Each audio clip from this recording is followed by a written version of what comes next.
ஒரு ஊர்ல மரம் வெட்டுற வியாபாரி ஒருத்தன் இருந்தான். அவன் எப்பயுமே காலையில போயிட்டு மரம் நல்லா வெட்டிட்டு ஈவினிங் வந்துட்டு அதை சந்தையில போய் வித்து வர காசுல பொழப்ப நடத்திக்கிட்டு இருந்தான். அவன் காலையில போய் மரத்தை வெட்டும் போது அவ்வளவா வெயில் இல்ல. ஆனா நேரம் ஆக ஆக வெயில் அதிகமாயிடுச்சு.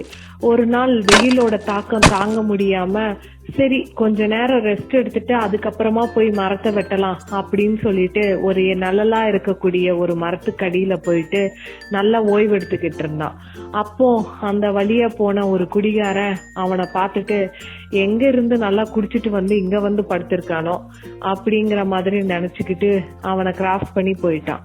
அதே மாதிரி ஒரு திருடன் குதிரையில வரும்போது அவனை பார்த்து, என் நைட்டெல்லாம் எங்கேயோ போய் திருடி இருக்கான் போல இருக்கு, இங்க வந்து இப்ப வந்து ரெஸ்ட் எடுத்துக்கிட்டு இருக்கான், இவ்வளவு ஓப்பனா ரெஸ்ட் எடுக்கிறான், யாருக்கிட்டயாவது மாட்டிக்க மாட்டான் அப்படிங்கிற மாதிரி நினைச்சிட்டு அவனை கிராஸ் பண்ணி போயிடுறான்.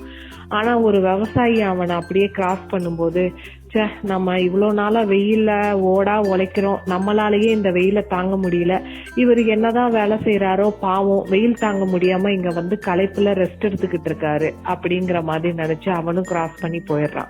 அப்புறமா ஒரு வயசான முதியவர் ஒருத்தர் அவர் தூங்கிட்டு இருக்கிறத பார்த்துட்டு, இந்த கால இளைஞர்களுக்கு எங்க பொறுப்பு இருக்கு, எப்ப பாரு இந்த மாதிரி வெட்டியாதான் இருக்கானுங்க, நாங்கெல்லாம் இருந்தப்போ இருந்த தேகம்லாம் இப்ப யாருக்காவது இருக்கா அப்படிங்கிற மாதிரி அவரா ஒண்ணு நினைச்சுக்கிட்டு அவரை கிராஸ் பண்ணி போயிடுறாரு.